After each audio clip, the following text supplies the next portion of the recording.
So hello students, in this video we will study about unit 5, that is modern services. So in that first we will study about demat account. So for this demat account we also call as dematerialization account. In short form we call it as demat account. So what used to happen in earlier days, there used to be a shared certificate or physical certificate which used to come to us. So nowadays all these shared certificates are in now electronic forms, or we call it as dematerialized account. Okay, so you can compare this demat account to a bank account also.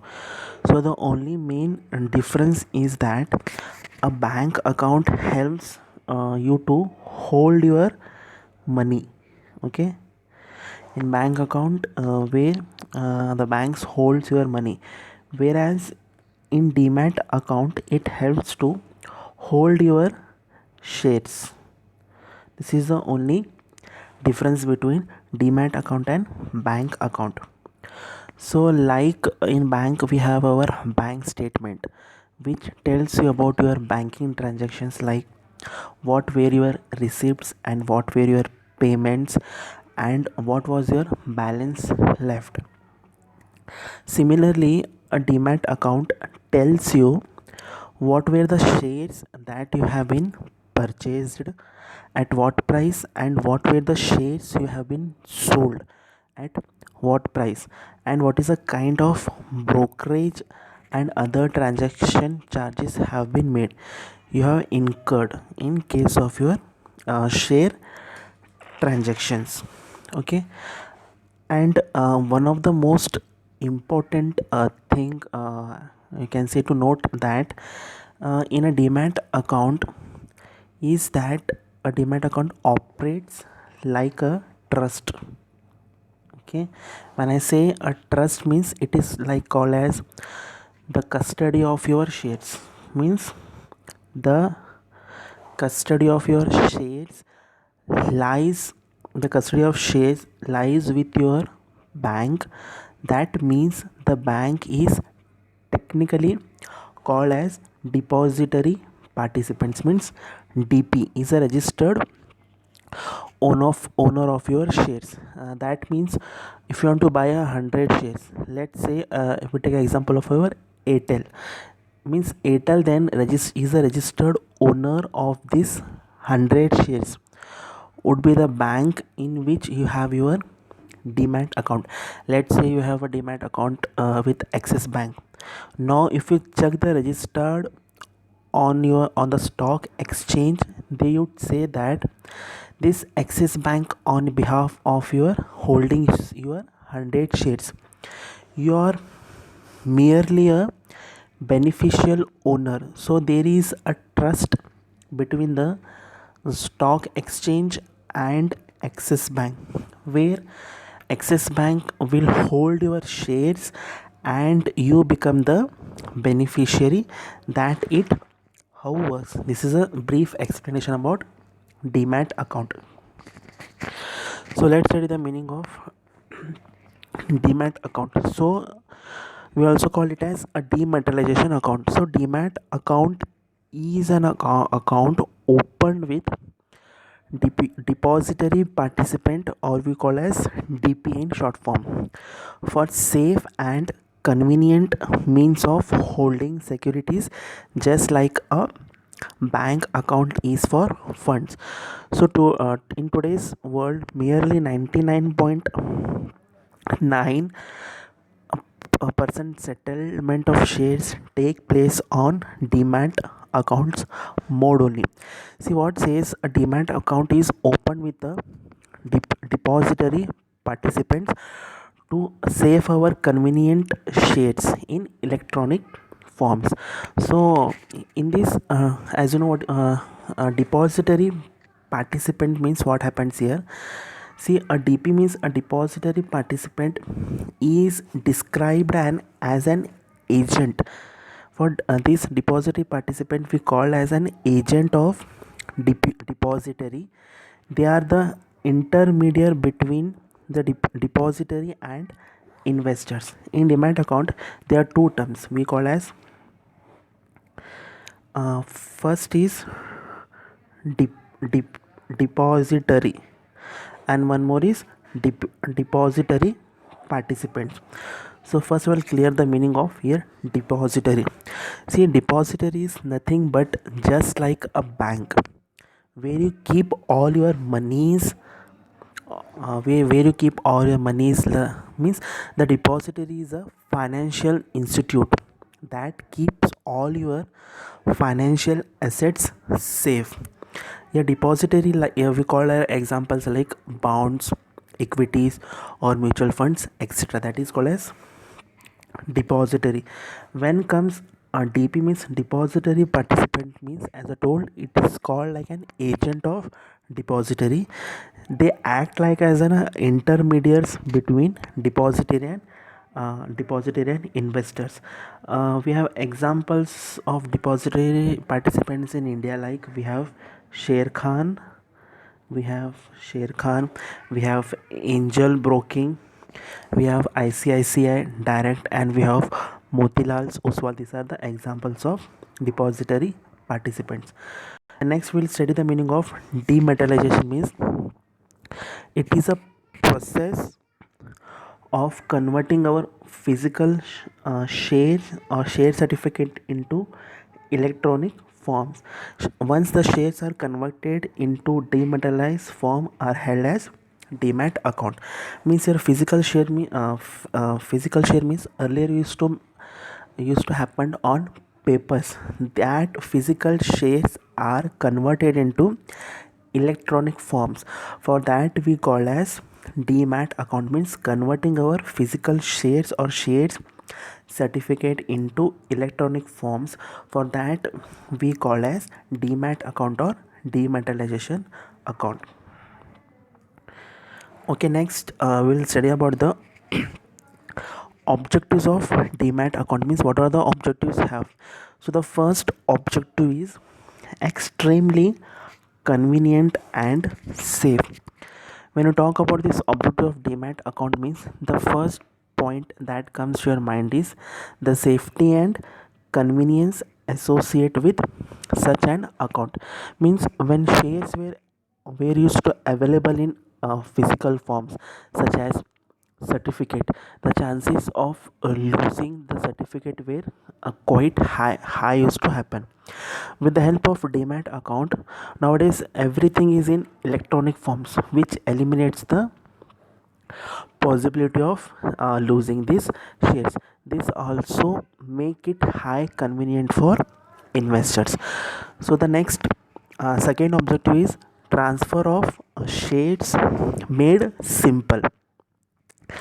So the second point amongst the various objective demat account is that the easy transfer of shares to your name. Means in the past the shares had to be first sent to the company or to the registered in order to transfer them into an investor's name. This was very quite lengthy process, means very lengthy process, and is to often used to took months to complete this process.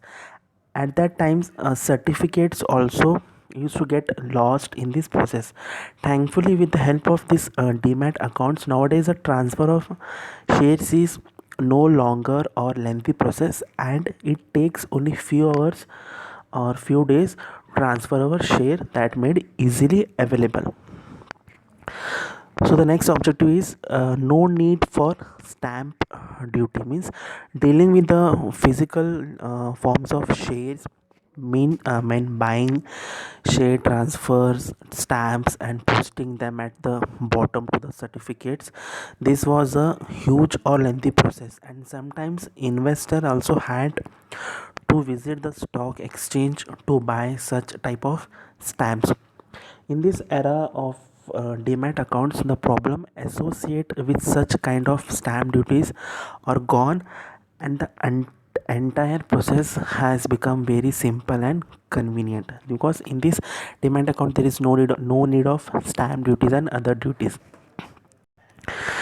So the next feature is no risk of theft of shares. Amongst all these objectives of demat account, one of the elimination of theft of company share was very high. When shares were stored in the form of certificates, the cases of theft of such shares were very high. However, due to this inclusion of this demat accounts and such dealing of shares, such cases of theft and other problems have become thinking to the past. Means when you convert these shares in the electronic forms, there is a no risk of theft. Okay. Next is reduction of transactions cost and paper. Means there is less reduction of transactions, like paperwork has become very less, since everything has to become in electronic forms. Means nowadays everything has become in electronic forms. The entire process of buying new companies shares and selling exiting ones has become very fast and less costly. This was not the case in the past. During those times, a lot of paperwork and transactions cost were used to included in the process of shares dealing. Next is no minimum limit to number of shares sold. What used to happen in the past, selling of exiting shares came with a lot of terms and conditions should be applicable. Means in the past, when we used to sell the exiting shares, there used to be a lot terms of conditions. One of them included that inability to sell the shares in odd lots.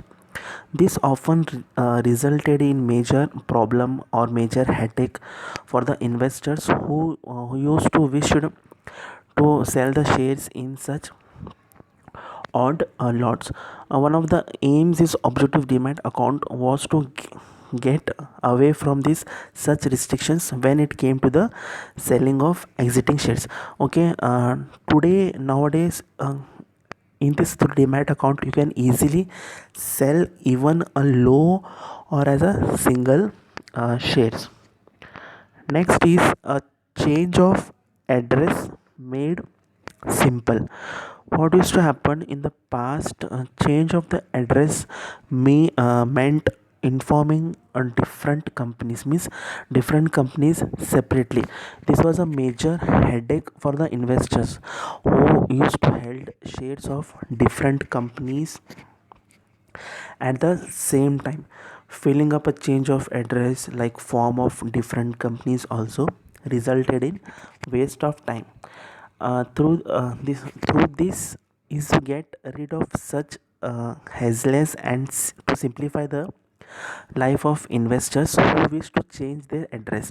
All you need to do is record your new address with your depository participants, and it will automatically get registered with all companies the stocks of which you are currently hold in your name. So these are the objectives of demat account. So the next topic is rematerializations. For rematerializations also we call as remat account. Okay. See, it is a process. Rematerialization means it is a process of getting the securities in electronic form converted back to the physical form is known as rematerializations. Means what used to happen in dematerializations, demat account, where the physical shares was converted into electronic forms. Next, the meaning of rematerialization means those shares are converted into electronic forms. These electronic forms again are converted into physical forms. Okay, those electronic shares are again converted into physical forms is called as rematerialization account. Okay, understood? Means remat means getting the securities of electronic forms converted back into physical forms is known as remat account. So the next is the difference between demat account and remat account. The first difference between is meaning means the meaning hope you understand means demat what happens to convert the physical shares into the electronic format is called as demat account. When it comes to the remat account means the conversion of shares electronic format into physical shares. Next, maintenance cost. What happens in demat account? We should provide maintenance cost. We should provide as on an annual basis. Next, in demat account there is no maintenance account, and one more, there is no drawback like in demat accounts. Yes, there is a drawback in demat account, like chances of damage or the shares can be theft, where in demat account there is no chance of damage of the shares and there will be no theft. In demat accounts are maintained by the depository participants, whereas remat account is maintained by the company. So this is a difference between demat account and remat account. In the next video we will study about the procedure of dematerialization account and procedure of remat.